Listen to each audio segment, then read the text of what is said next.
हाँ जी students, next अपना lecture है अज प्रोजैक्टाइल मोशन का नैक्सट पार्ट एंगुलर प्रोजैक्टाइल।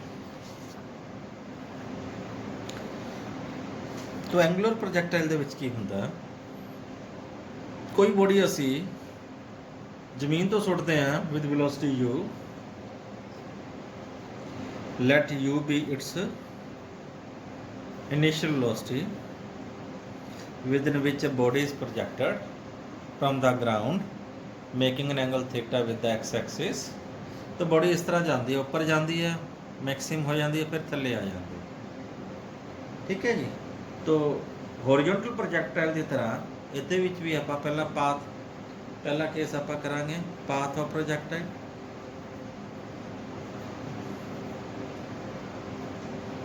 प्रूफ करांगे कि पाथ ऑफ प्रोजैक्टाइल किवें हुंदा, पैराबोलिक हुंदा तो किदां दा होएगा। तो सपोज इहदे भी दो मोशनस ने।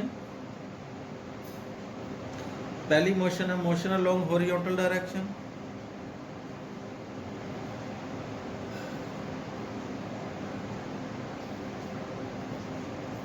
And second is motion along vertical direction. इहदे भी दोनों मोशनस एक दूजे दे इंडिपेंडेंट होणगियां। Now first of all let us suppose body is moving along x axis. तो एक्स नॉट जड़ा है जीरो है क्योंकि बॉडी ओरिजिन तो सुट्टी गई है, ओ तो सुट्टी गई है, तो एक्स नॉट जीरो होएगा। तो यू एक्स होएगी वेलोसिटी अलोंग एक्स एक्सिस, जो कि इस बार है यू कॉस थीटा।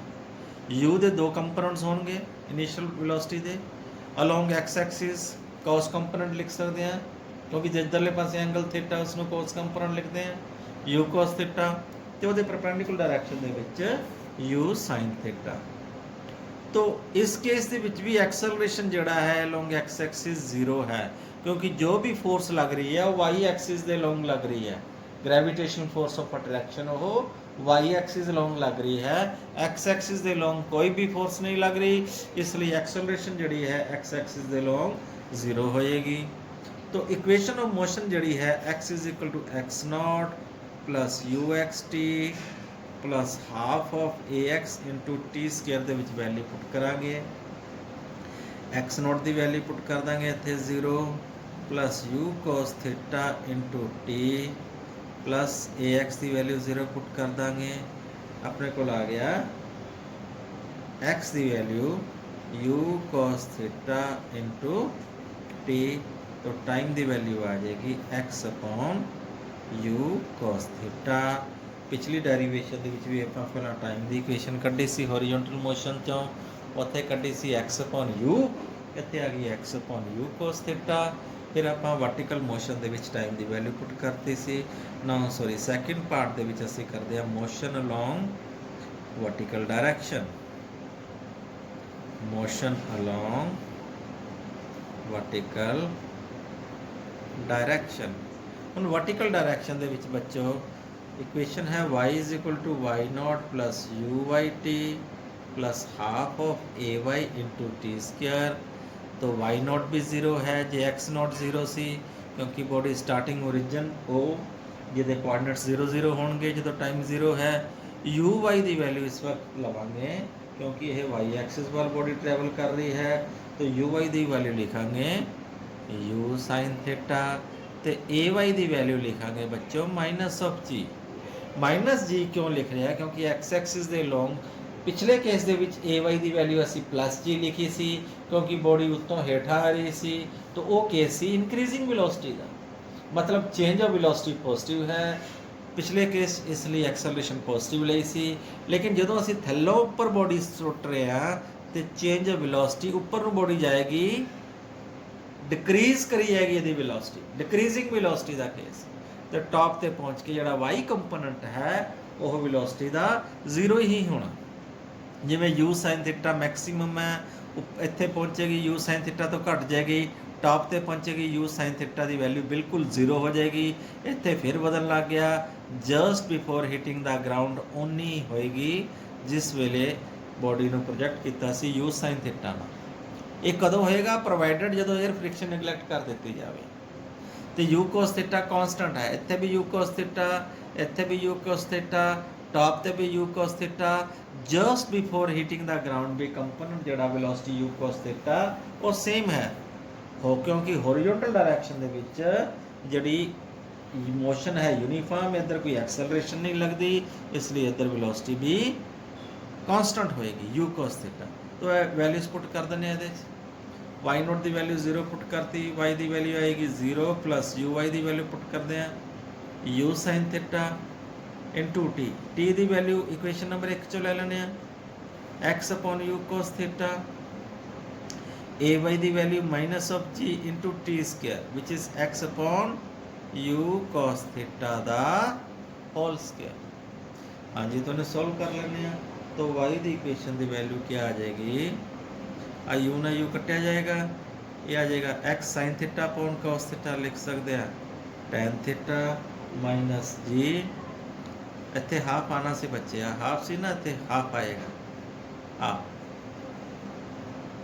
जी x square upon 2u cos square theta u square cos square theta.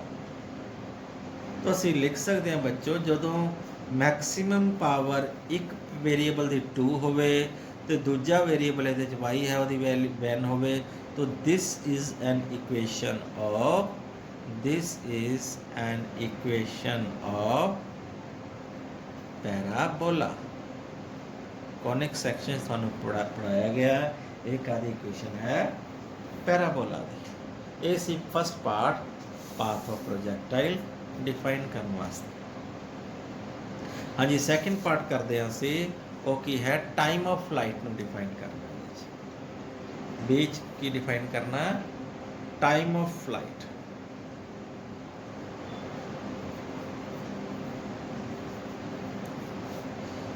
Flight दा टाइम देखो फ्लाइट दा टाइम की है आपने को ये टाइम ऑफ असेंट कवांगे ऊपर जाने का टाइम ये हो जाएगा टाइम ऑफ डिसेंट थले आने का। तो मान लिया इत्थों लैके इत्थों तक जाने का टाइम टी है तो उन्ने ही टाइम च बॉडी उत्तों थले आ जाएगी।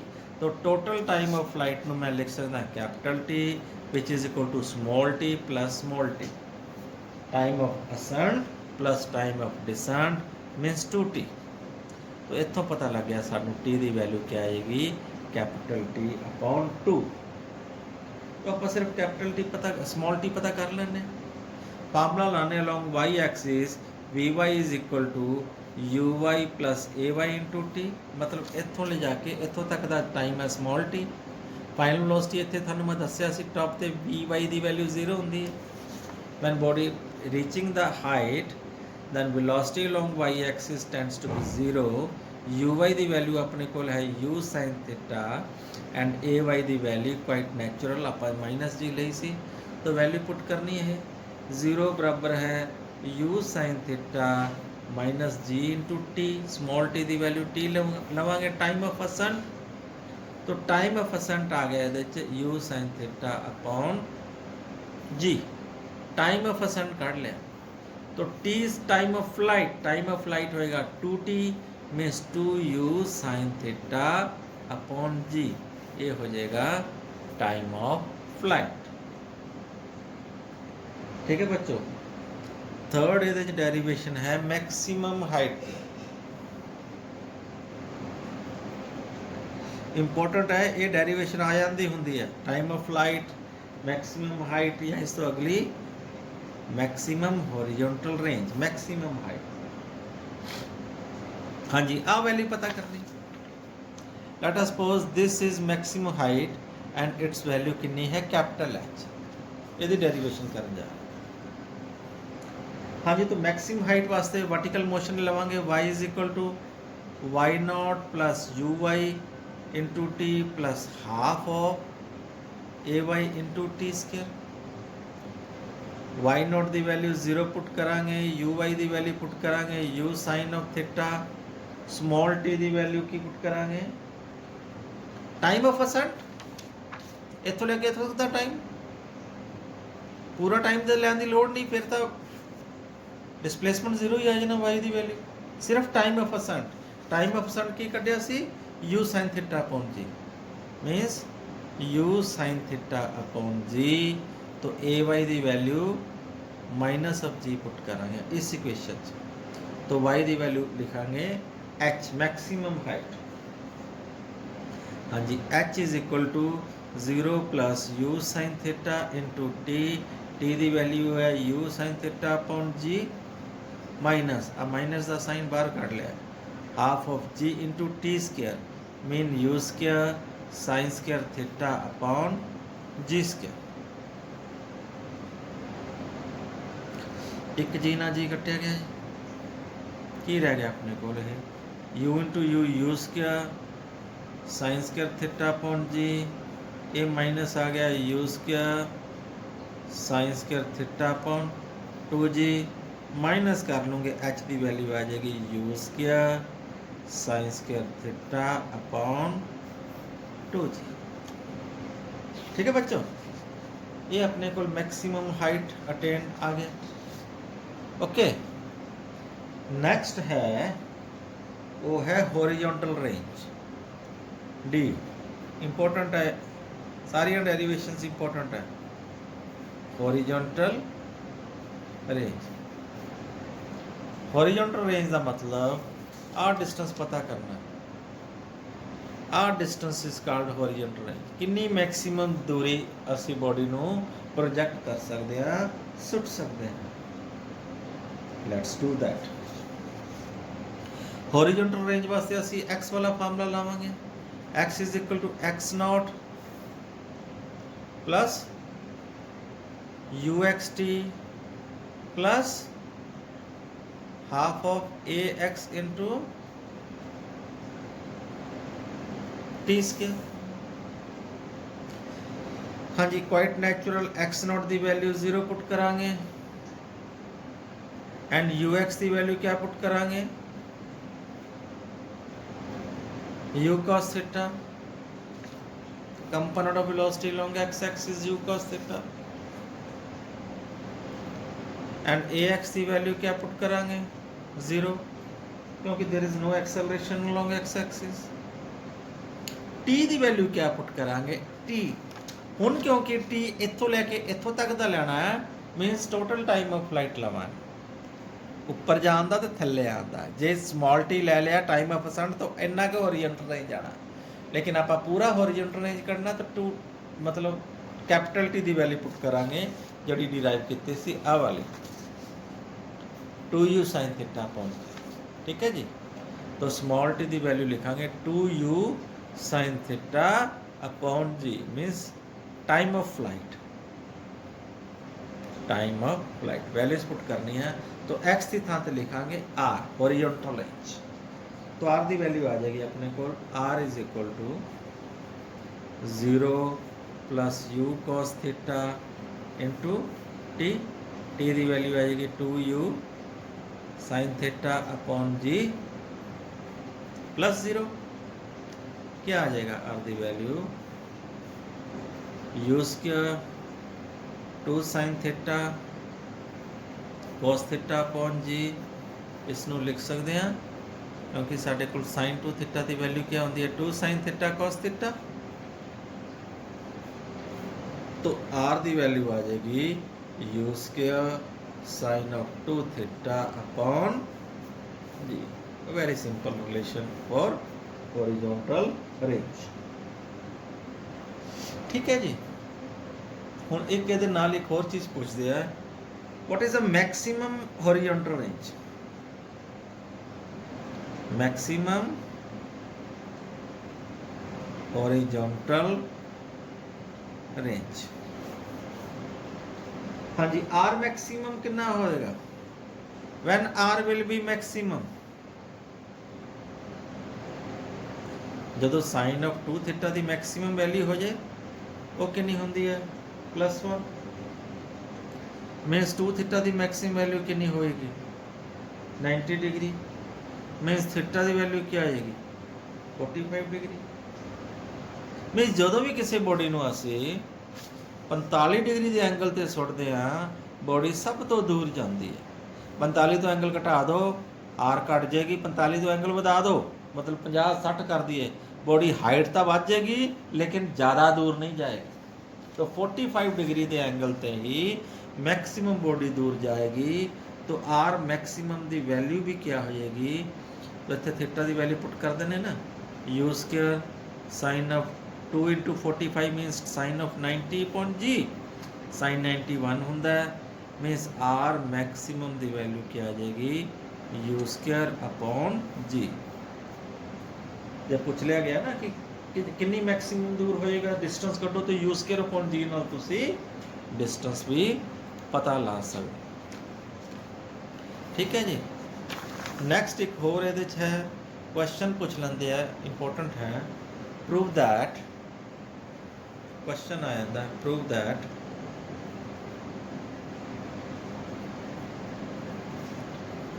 there are two angles of projection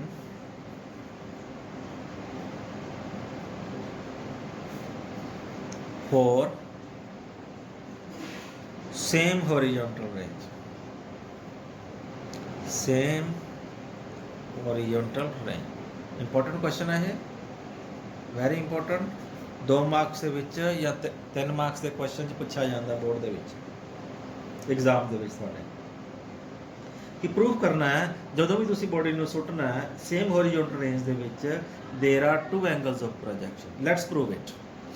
suppose अपने को आह एक्स एक्सिस है, वाई एक्सिस है, ਤੁਸੀਂ ਇੱਕ ਬੋਡੀ ਨੂੰ ਸੁੱਟਿਆ suppose with velocity u making an angle theta ਵਾ, ਤਾਂ ਉਹਦੀ ਰੇਂਜ ਕਿੰਨੀ ਹੈ r1।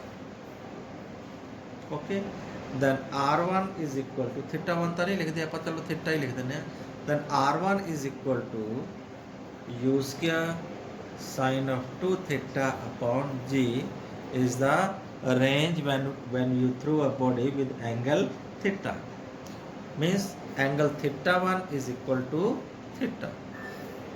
now second angle theta 2 is 90 minus theta, मीनस same body नू सेम वेलोसिटी दे नाल हुण किन्ने डिग्री दा एंगल बना के सुटदे हो, होरीजोनटल दे नाल तां है 90 माइनस थीटा, या तुसीं ऐ भी लिख सकदे हो वर्टिकल दे नाल थीटा एंगल बना के, ते होरीजोनटल दे नाल 90 माइनस थीटा हो जाएगा ना। हुण जदों बॉडी 90 माइनस थीटा ना सुटूंगे बॉडी नैचुरली हाइट ज़्यादा हो जाएगी। लैट अस डू कि ਇਹਦੀ ਹੋਰ ਪਤਾ ਕਰਦੇ ਆ ਇਹਦੀ ਹੋਰੀਜ਼ੋਨਟਲ ਰੇਂਜ r2 ਦੀ ਵੈਲਿਊ ਕਿੰਨੀ ਹੁੰਦੀ, ਮੀਨਸ ਜਦੋਂ ਸੇਮ ਬੋਡੀ ਨੂੰ ਸੇਮ ਵੈਲੋਸਿਟੀ ਦੇ ਨਾਲ ਲੇਕਿਨ 90 ਮਾਈਨਸ ਥੀਟਾ ਐਂਗਲ ਦੇ ਨਾਲ ਸੁੱਟਦੇ ਆ, ਵਾਟ will be it's new horizontal range, new horizontal range with angle theta 2 which is 90 degree minus of theta।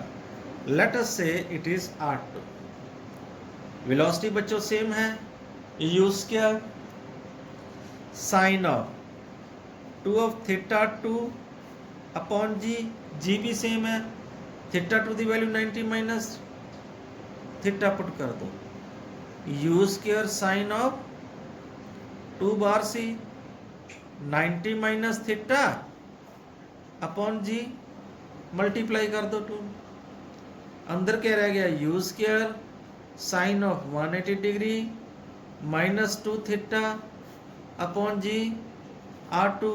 तुसी बच्चों पढ़िया होएगा sine of 180 degree minus 2 theta या माइनस थीटा जो भी है किधर बराबर होंदा साइन ऑफ 2 थीटा दे, क्योंकि sine 180 minus theta sine theta के बराबर होंदा, तो sine 180 minus 2 theta sine 2 theta के बराबर हो जाएगा। तो इनू लिख सकते हैं r2 की वैल्यू मेरे को क्या आ गई, u square sine of 2 theta upon g, give this equation number 1। फिर लिख सकते हैं from equation 1 and equation 2 proof किया जा सकता है कि r1 is equal to r2, hence कि लिखेंगे there are 2 angles of projection